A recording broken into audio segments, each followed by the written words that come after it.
दोस्तों, आर्कियोलॉजिस्ट का काम इतिहास को संरक्षित करना और उसे खोजना होता है। साथ ही वो नई नई सभ्यता और संस्कृति को पुराने सभ्यता से परिचित कराने वाला सेतु भी होता है। ऐतिहासिक वस्तुओं और सभ्यताओं की खोज से लेकर आधुनिक संग्रहालयों के संरक्षण का काम भी आर्कियोलॉजिस्ट को करना होता है। आज के दौर में आर्कियोलॉजिस्ट ने कई ऐसे अवशेष खोज निकाले हैं जिससे पता चलता है कि हजारों साल पहले ऐसा भी होता था।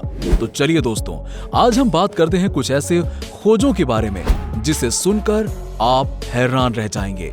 और अगर आपको वीडियो अच्छा लगे तो हमारे YouTube चैनल को सब्सक्राइब जरूर कर लीजिएगा। दोस्तों, हमारे धर्म ग्रंथों में विमानों का जिक्र कई स्थानों पर किया गया है। कुबेर के पास मन की इच्छा से चलने वाला विमान था। यात्री की संख्या के अनुसार उसका आकार कम और ज्यादा भी हो जाता था। कुछ साल पहले कंधार में अमेरिकी सैनिकों को एक गुफा में प्राचीन यंत्र मिला जो एक विमान जैसा था। अमेरिकी सैनिक खोज तो कुछ और रहे थे, लेकिन जो उन्हें मिला उसे देखकर वो अपनी आंखों पर यकीन नहीं कर पा रहे थे। उस गुफा में जब वो सैनिक घुसे तो सामने एक बड़ा सा और किसी कथा कहानी में बताए जाने वाला विमान मौजूद था। कुछ देर बाद वहां टाइम जोन एक्टिव हो गया और 8 सैनिक अचानक गायब हो गए। आपको ये तो याद होगा कि आतंकी ओसामा बिन लादेन की खोज के लिए अमेरिका ने कितना सघन ऑपरेशन चलाया था। अमेरिका करीब 10 साल लगा रहा ओसामा बिन लादेन को ढूंढने में। इसी खोज के दौरान अमेरिका सैनिकों को पौराणिक इतिहास से जुड़ा वो यंत्र मिला जो सबके लिए उत्सुकता का केंद्र है। दरअसल सैनिकों को कंधार की एक गुफा में मिला एक अद्भुत विमान। इसकी जानकारी वैज्ञानिकों को मिली तो चौंकाने वाला सच सामने आया। इस विमान की लंबाई 12 फीट है।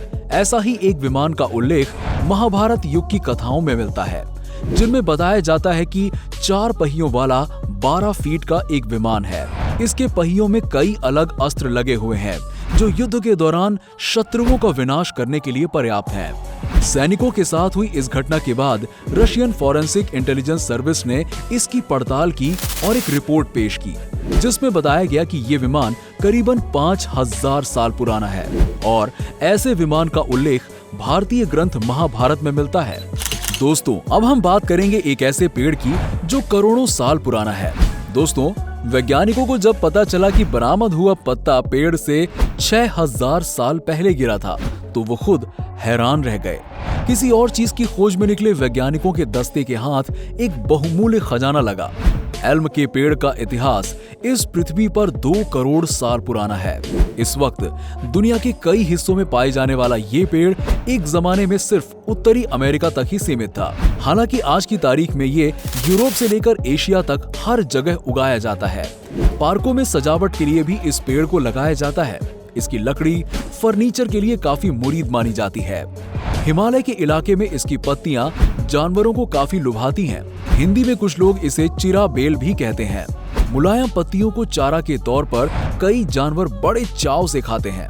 लेकिन आपको जानकर हैरानी होगी कि इसी एल्म के पेड़ का एक पत्ता हजारों साल से वैसा का वैसा ही पड़ा हुआ है। ब्रिटेन में आर्कियोलॉजिस्ट ने जब इस पत्ते की खोज की तो लोग दंग रह गए। वैज्ञानिकों के मुताबिक इस पत्ते की उम्र 6000 साल है। असल में उत्तरी इंग्लैंड के तटीय इलाके में ब्लैक पूल के पास उत्खननकर्ता एक जगह की सफाई कर रहे थे। इसी दौरान उनके हाथ कुछ ऐसा लगा जिसकी उन्हें उम्मीद नहीं थी। वैज्ञानिकों को न सिर्फ ये पत्ता मिला बल्कि पाषाण युग के कुछ हथियार और बर्तन भी वहां से बरामद हुए।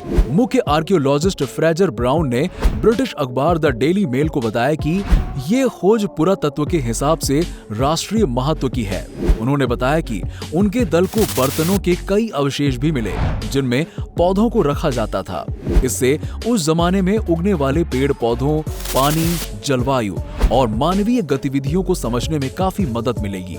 उन्होंने आगे बताया, हमने बर्तन, पत्थर के हथियार और कोल तार जैसे पदार्थ भी बरामद किए हैं। इससे मेसोलिथिक शिकारियों के बारे में हमें जानकारी मिल पाएगी। साथ ही नियोलिथिक और कांस्य युग के किसानों के बारे में भी हम जान पाएंगे, क्योंकि ये सब हमें पानी के किनारे मिला है।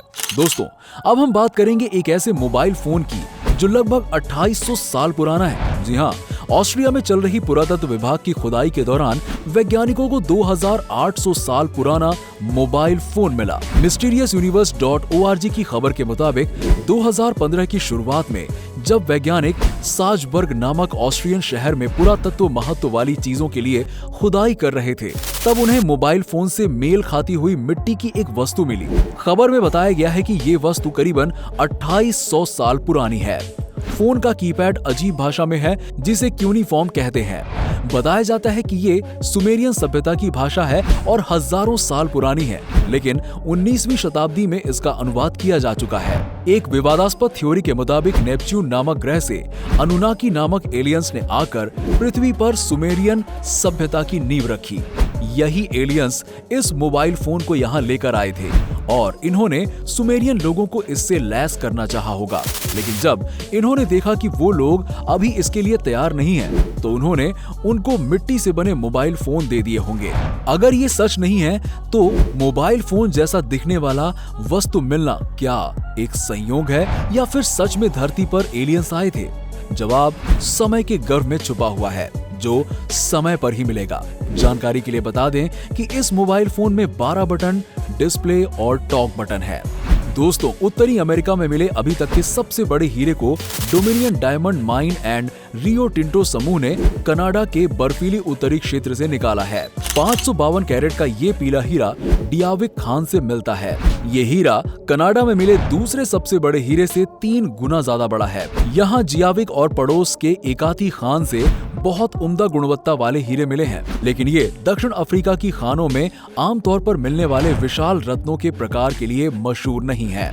डोमिनियन के मुख्य कार्यकारी अधिकारी शेन दुर्गिन ने कहा कि हीरे की गुणवत्ता अच्छी है, यानी ज्वेलरी में इसका प्रयोग किया जा सकता है। इसके साथ ही उन्होंने कुछ विवरण भी दिए जिससे कि इसका मूल्य निर्धारित करने में मदद मिल सके। पीला पत्थर आमतौर पर अफ्रीका की खदानों में मिलने वाले टाइप 2A सफेद पत्थरों की तुलना में कम दामों पर मिलते हैं। हालांकि उच्च गुणवत्ता वाले पीले फैंसी और गहरे पीले पत्थर अच्छे दामों में बिकते हैं। दुर्गिन ने एक इंटरव्यू में बताया कि हम इसे फैंसी पीले की श्रेणी में रखेंगे, लेकिन इसके अलावा इसका कठोर स्वभाव और प्रसंस्करण भी मायने रखता है। इसकी कीमत का सटीक अनुमान पता लगा पाना अभी मुश्किल है। ये सब कुछ हीरो की कटिंग की प्रक्रिया पर निर्भर करता है। ब्लूमबर्ग के अनुसार हीरे की ये खोज इस सदी की 7वीं सबसे बड़ी खोज है। ये खोज अब तक खोजे गए 30 सबसे बड़े पत्थरों में से एक है। 1905 में दक्षिण अफ्रीका के प्रिटोरिया में 3106 कैरेट का सबसे बड़ा हीरा मिला, जिसे 2 बड़े हीरे the great star of America और लेसर स्टार ऑफ अफ्रीका में काटा गया था। ये दोनों ब्रिटेन के मुकुट में लगे हुए हैं। जानकारों के अनुसार पृथ्वी पर लगभग 4 से 5000 वर्ष पूर्व हाथी जैसा दिखने वाला, लेकिन उससे भी कहीं ज्यादा विशाल एक जानवर रहता था।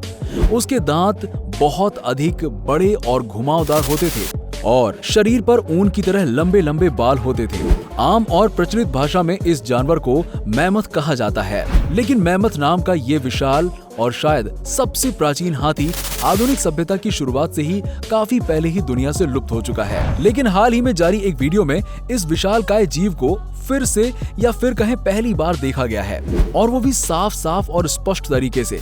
पिछले साल गर्मियों में साइबेरिया के स्वायत्त आक्रमण क्षेत्र चुकोटका में एक सरकारी इंजीनियर ने इस वीडियो को बनाया था। इंजीनियर का कहना है कि किसी निर्माण के काम में वो उस स्थान पर पहुंचा, लेकिन जब उसने एक हाथी जैसे दिखने वाले विशालकाय और अद्भुत जीव को नदी पार करते देखा तो उसे बहुत हैरानी हुई। इस जीव के बाल रूस के इस इलाके में मिले एक विशाल आकार के हाथी वुल्ली मैमथ से मिलता जुलता है। पैरानॉर्मल लेखक माइकल कोहेन का कहना है कि बहुत सारे लोगों ने इस क्षेत्र में कुछ विशाल आकार वाले जानवर देखने की बात कही है। ये अफवाह है या फिर वाकई में इसमें कोई सच्चाई है, इसकी अभी तक पुष्टि नहीं की गई है। वैसे भी साइबेरिया एक विशाल क्षेत्र है और इसके आसपास बहुत बड़े क्षेत्र को अभी भी पूरी तरह से खोजा नहीं जा सका है, जो अब भी मनुष्य की पहुंच से दूर है।